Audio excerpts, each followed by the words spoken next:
Hi guys, hello and welcome back to another issue of the Mortal Realms magazine. So, this week sees issue number 30 up for review. Okay, so on the front we see what was already in the magazine. So without further ado, let me show you that. I'm just happy there are no more small and fiddly models. Okay, so this is basically a piece of scenery. It's going to be a building to go along with the other bits of scenery that we've got in the set so far. So we just see a couple of pieces and this should go together really nicely. Talking of which, thank you all for the comments on issue 28 and the sympathy shown. It really was a hard one, and to be fair, I didn't really want to come back and continue the series. Okay guys, so I'm going to go up top, have a quick look at the magazine, I'll go away, I'll build the building, we'll come back and we'll finish off with that showcase. So guys, issue number 30. So we see it's a lovely blue cover, $7.99, Warhammer The Age of Sigmar, Mortal Realms, and on the front is our cover start, which is our scenery, and our bullet points. The Azerite Ruin, Discover Tzeentch, the God of Change, a movement tutorial, part 2, and issue number 30. Okay, so let's take a look inside. So straight on to our contents. So we have 1,000 Storms, part 5, Tzeentch, the Changer of Ways, The Labyrinth, Witchfire and Warp Flame, which is our battle report, how to build the Azerite Ruin, how to paint your Azerite Ruin, core concepts, core rules concepts, sorry, this section of the core rules explains some of the basic concepts and rules of the game of Age of Sigmar, move and phase tutorial part 2, and the Cursed City, which is our battle plan. Okay, so we move straight on to the first page, which is about the Stormcast Eternals and 1,000 Suns, and we can see this is part 5 of the series. So I say it every week, guys. We put all these into a binder, and there's our reference there, Stormcast 5, subsection A. Okay, so jealous and wrathful, Nagash unleashes the greatest spell he has ever worked, forever changing the nature of Shyish and unleashing a tide of spirit across the mortal realms. Meanwhile, the rise of the Age of Sigmar draws the isolated Idoneth Deepkin into the wars against chaos, and cities in every realm face renewed aggression from the enemies of order. Already, the teeth are falling out. Okay, so we've got a bit on Idoneth Deepkin. Nice little graphic there.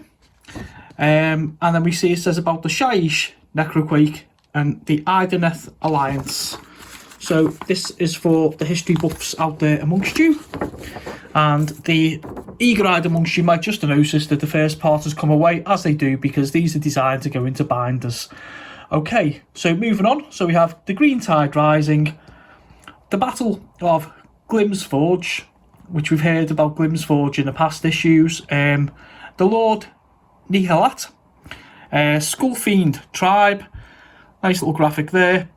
And a little bit about it, just saying about the Skullfiend tribe are a Khorne bloodhound warhorde who trace their origin to Ghur, the realm of beasts. Okay, so again, it looks like we're still going along with this, introduce us to more races, which is nice, and leading us nicely onto that is the section on chaos, and it is Tzeentch part 1. Okay, so lovely graphic to accompany that there, and says Tzeentch, the Changer of Ways. Sorcerous, deceitful and manipulative, Tzeentch is the chaos god of change. Okay, so we have our usual lovely Age of Sigmar graphics in there, beautiful artwork, and then a little bit about Tzeentch. It says is a master of the arcane. Okay, so it's getting more and more interesting by the week, guys. The Changer of Ways, a little bit more about Tzeentch. More lovely artwork there. Demonic rivalry, Nurgle. Okay, so it's Tzeentch hates all his brothers but despises Nurgle above all. Those of you who've been following the series might remember we've met Granddaddy Nurgle in past issues, so that could be quite interesting. Okay, and our battle report is the Realms, the Labyrinth, Witchfire and Warp Flame. Okay, so it tells us a little bit about that particular battle there, going down amongst our history, and Wylan Lightbearer, who was a knight questor. Okay, it says he enters the Silver Tower. Just a point of interest, it's actually a board game, miniature game called Warhammer Quest: The Silver Tower, which you can all check out at a later date if that kind of thing interests you. Okay, so we're going back now across more of the fluff for that there. Exalted Flamer. These monstrous demons vomit forth flaming gouts of magical warp fire from tooth-lined maws along their bodies, incinerating Tzeentch's foes. My word, a little bit of a mouthful this week, guys. Okay, Herald of Tzeentch. Okay, so Heralds of Tzeentch are demonic leaders. Okay, hopefully a little bit easier from now on. Okay, how to build the Azerite Ruin. So it shows us our sprue, and as always, a little bit about glue and a little bit about clippers. Okay, so just don't glue yourselves together and don't chop your fingers off. Stick it on the models as per plan and everything should go swimmingly. Okay, so it looks like a nice easy build, and as you all know by now, I say that tongue-in-cheek, but seriously, I built these runes, guys. They are actually a copy of another kit, but you know, they're nice in here. I've already got a set, but you know, runes are runes, and if they're on a battlefield, hey ho, you know. How to paint the Azerite Ruin. So it tells us we need our base paint, our layer paint, and our shades. Gather our ruin. We wouldn't get very far without it, would we? And then it just tells us to paint it over in an undercoat of Corax White. Dip that with Agrax Earth Shade, which you all know by now just dulls down all the colours and brings out all the lovely detail in these runes. A little bit of lead belcher on the gate. Nuln Oil to dull down the silver. And the dry brush of Stormhost Silver to bring back that nice effect. See what it does there? You see all the little studs on the gate and stuff. Okay. So as you can see, guys, it really is a nice piece of scenery. I'm really happy with that. And it shows us what it should look like there. Quite effective, like you'd agree. Painting the wood. So we need the dryad bark. Obviously, we just paint that over there and apply to everywhere needed. And same again. And then we're putting the Nuln Oil over just to basically darken that wood right up. And we are doing a dry brush of Baneblade Brown just to bring out the actual texture in the wood. As you can see there, all looks really nice. Trust me, I say it every time, you can never have enough scenery. And there's our kit, fully complete there, and that looks lovely, doesn't it? Little detail there. Okay.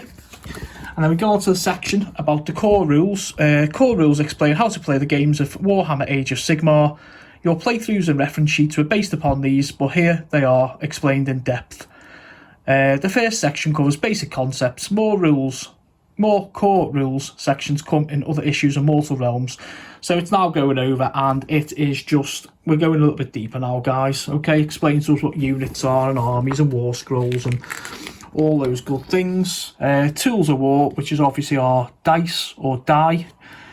How to roll a d3, re-rolls, roll-offs, the battlefield, battle begins, set up your armies, choose your general, how to measure the distances, any reserves, and keywords. Reserves are just models that you have off the table and you can bring them on at a later point. Okay, think like deep striking in Warhammer 40k or something like that. Okay, and it just says about movement and enemies, so it just shows us diagrams of enemy units, how you'd move up to within 1 inch of them, or units who are able to retreat before battle.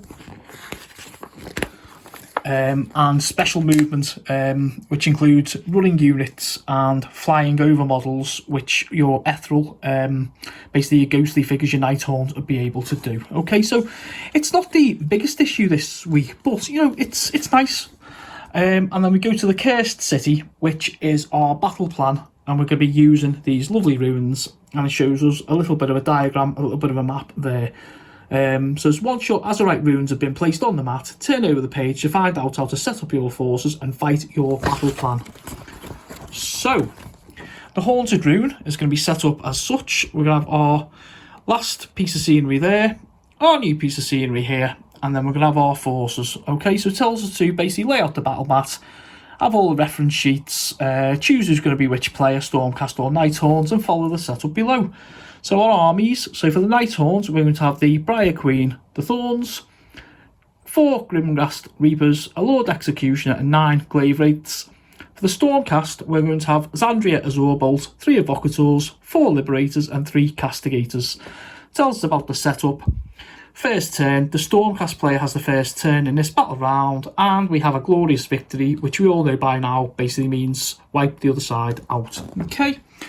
Our second to back page is the same as always, Mortal Realms guidance. So it just says get help or advice from our friendly Warhammer store staff. So it's basically pointing you towards the shops. The Warhammer community, say it every week guys, it's a forum where you can meet like-minded players, talk about army lists, characters, anything that interests you at all. And Exploration is basically the shop the entire range at gamesworkshop.com. And like I say every week, prepare to unleash the purse or wallet strings because this thing costs. Okay, and on to next week's issue number 31, and we get the Lord Exorcist. It says prepare for banishment. And this looks like an absolutely lovely model and quite a bit of detail on him there. So yeah. Okay guys, so that was the content of issue 30. I shall now go away, build those lovely runes, come back and we'll do a showcase. So guys, here we have our piece of scenery, and straight away this went together absolutely lovely. It was in about 6 or 7 pieces, and everything just clipped together nicely. Off the sprue, straight into all the joins, right into the joints, a little bit of glue, and everyone is happy. Okay, so from above there we can see the details in the little wooden planks, and I'll give you a little look inside there. All the intricate details. This is going to be absolutely lovely to do, and trust me, painting this up will take about an hour, and that includes time for stuff to dry. It really is an absolutely lovely piece of kit, which you'll look very good on any battlefield, particularly mine. Okay, so that's the main big piece of scenery there, guys. And I shall now show you the other little bit. In fact, I'll just leave that there in shot for you. I'll show you the other little bit. And that is like a little fountain, little deserted fountain. And again, that was in 3 pieces. The actual fountain itself, the pillar, and the little ornamental statue there. Okay, so again, a nice little quick job to do. Absolutely delightful. And I'm now happy again with the Mortal Realms. Okay guys, so until next week, enjoy yourselves, enjoy the videos, and I'll catch you later.